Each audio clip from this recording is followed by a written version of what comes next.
दोस्तों जय हिंद। और आप लोग देख रहे हैं यूट्यूब चैनल मिस्टर क्लासेज। तो दोस्तों आज की इस वीडियो में हम लोग बात करेंगे डीडीयू गोरखपुर यूनिवर्सिटी से संबंधित जो आपके बीएड फर्स्ट सेमेस्टर का एग्जामिनेशन 2021-22 के बारे में। जैसा कि दोस्तों आज आपका 26 फरवरी को इन्वायरमेंटल एजुकेशन का एग्ज़ाम था, तो ये 5वां पेपर आपका कंप्लीट हो चुका है। तो पेपर अब समाप्त हो चुका है। तो जो भी छात्र बीएड फर्स्ट ईयर में हैं एग्ज़ाम देकर आए हैं वो अपना आंसर की मिला सकते हैं। दोस्तों वीडियो में लास्ट तक बने रहिएगा और सपोर्ट जरूर कीजिएगा लाइक और सब्सक्राइब करके। यदि आप हमारे चैनल पर नए हैं तो सब्सक्राइब जरूर कीजिएगा। तो चलिए दोस्तों हम लोग शुरुआत कर लेते हैं बिना देर किए। तो यहाँ पे आप लोग देख सकते हैं क्वेश्चन हम लोग एक एक करके देखेंगे। यहाँ पे दिया हुआ है कि एनजीटी यानी नेशनल ग्रीन ट्रिब्यूनल एक्ट 2010 संविधान के किस अनुच्छेद से प्रभावित है। तो ये आपका अनुच्छेद दिया गया 19, 21, 15, 16। तो इसमें आपका जो सही आंसर होगा ऑप्शन नंबर बी यानी अनुच्छेद नंबर 21 सही है। ठीक है, तो चलिए हम लोग अगला क्वेश्चन देख लेते हैं। क्वेश्चन नंबर आपका अगला है, दिया हुआ है कि मानव गतिविधियों द्वारा संशोधित वातावरण को कहा जाता है। तो मानव गतिविधियों द्वारा संशोधित वातावरण को क्या कहा जाता है? मानव जनित पर्यावरण। अगला हम लोग क्वेश्चन देख लेते हैं। अगला क्वेश्चन दिया हुआ है कि जैव विविधता में शामिल है। तो जैव विविधता में क्या शामिल है? अनुवांशिकी विविधता, प्रजाति विविधता, पारिस्थितिकी तंत्र विविधता। ये आपका उपरोक्त सभी आंसर सही हो जाएगा। अगला देख लेते हैं। अगला क्वेश्चन है, दिया हुआ है कि पर्यावरण अध्ययन है एक। तो क्या है? बहु अनुशासनिक अध्ययन है। ठीक है, ये ऑप्शन नंबर सी आपका सही होगा। अगला देख लेते हैं हम लोग। अगला क्वेश्चन है आपका कि पर्यावरणीय शिक्षा के क्षेत्र समाहित हैं। तो आपका ये औपचारिक और निरौपचारिक दोनों सही हो जाएगा। ऑप्शन नंबर सी सही हो जाएगा आंसर। अगला देख लेते हैं।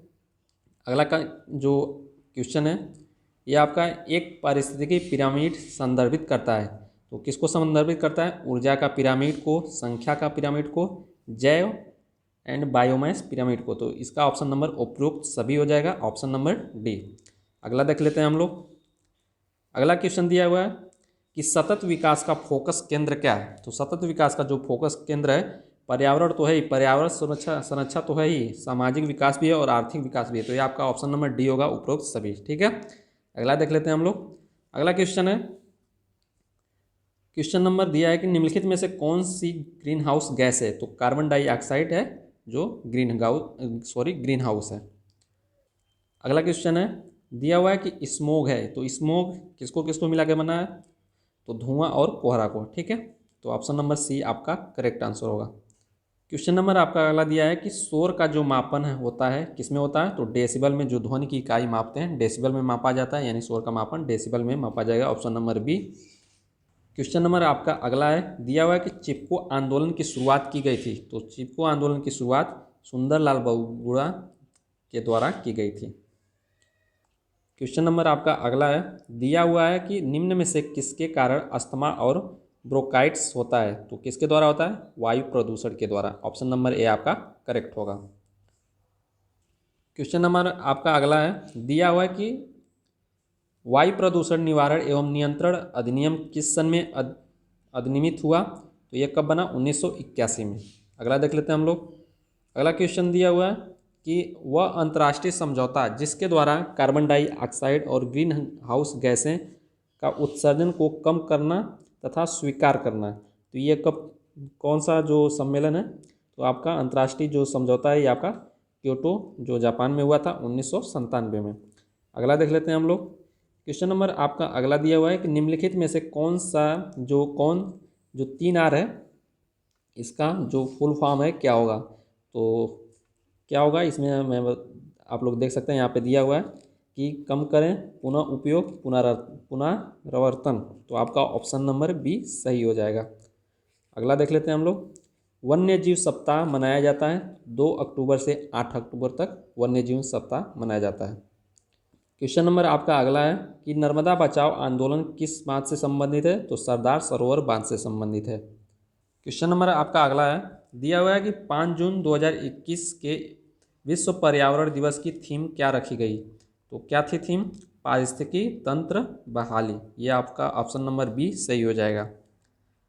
क्वेश्चन नंबर आपका अगला दिया हुआ है, प्राणी जात के बढ़ने और वनस्पति जात के घटने से उत्पन्न दुष्प्रभाव का कारण है। तो ये कारण कौन सा है? कार्बन डाइऑक्साइड आपका ऑप्शन नंबर बी सही हो जाएगा। अगला क्वेश्चन हम लोग देख लेते हैं। क्वेश्चन नंबर आपका अगला दिया हुआ है कि अम्लीय वर्षा का मुख्य कारण कौन सी गैस है। तो अम्लीय वर्षा का मुख्य कारण सल्फर डाइऑक्साइड और nitrous oxide, option number A आपका सही होगा। क्वेश्चन नंबर हम लोग अगला देख लेते हैं। क्वेश्चन नंबर अगला दिया है कि निम्नलिखित में से कौन प्रदूषण में सहभागी नहीं है। तो कौन जो प्रदूषण है में सहभागी नहीं है, तो आपका जल विद्युत प्लांट, ऑप्शन नंबर डी आपका करेक्ट होगा। अगला देख लेते हैं हम लोग। क्वेश्चन नंबर आपका अगला दिया हुआ है कि मौसम पृथ्वी के निम्नलिखित में से किस परत में होते हैं। जो मौसम संबंधी घटनाएं होती है ये किस परत में होते हैं, तो आपका ऑप्शन नंबर ए हो जाएगा क्षोभ मंडल में। अगला देख लेते हैं हम लोग। क्वेश्चन नंबर आपका अगला है दिया हुआ है कि पर्यावरण शिक्षा महत्वपूर्ण है। तो किस पे मतलब प्राथमिक स्कूल पे भी है, माध्यमिक स्कूल पे भी है और महाविद्यालय स्तर पे भी है, आपका सभी स्तरों पे ऑप्शन नंबर डी सही हो जाएगा।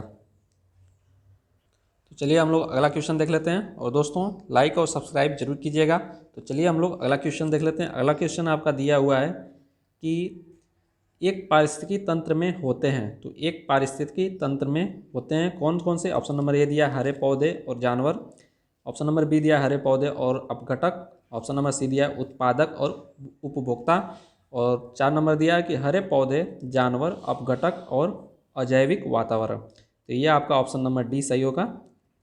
अगला देख लेते हैं हम लोग।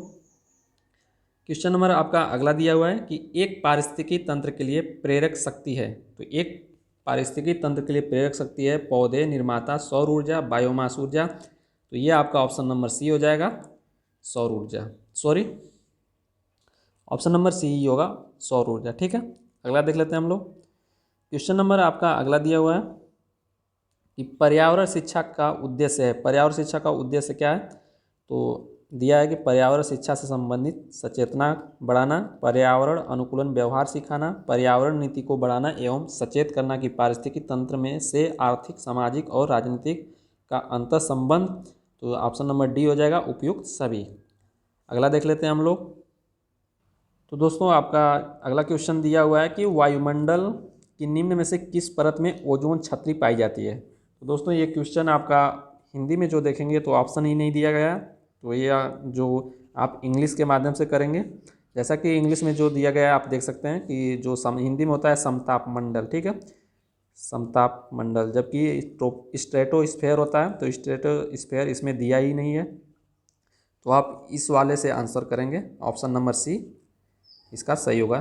ठीक है, तो इतने क्वेश्चन थे आपके। अभी जो भी क्वेश्चन आपके बच जाते हैं मैं उसका दोबारा वीडियो बना दूंगा। ठीक है, अगर वीडियो नहीं बना पाया तो मैं नीचे कमेंट बॉक्स में कमेंट कर दूंगा कि इसका आंसर ये होगा, इसका आंसर ये होगा। ठीक है, तो आप लोग अपना सही कर लीजिएगा। तो आज के लिए इतना ही, और लाइक सब्सक्राइब जरूर कीजिएगा, और कितने आपने क्वेश्चन सही किए हैं कमेंट जरूर कीजिएगा। तो मिलेंगे अगले वीडियो में। ओके दोस्तों, जय हिंद।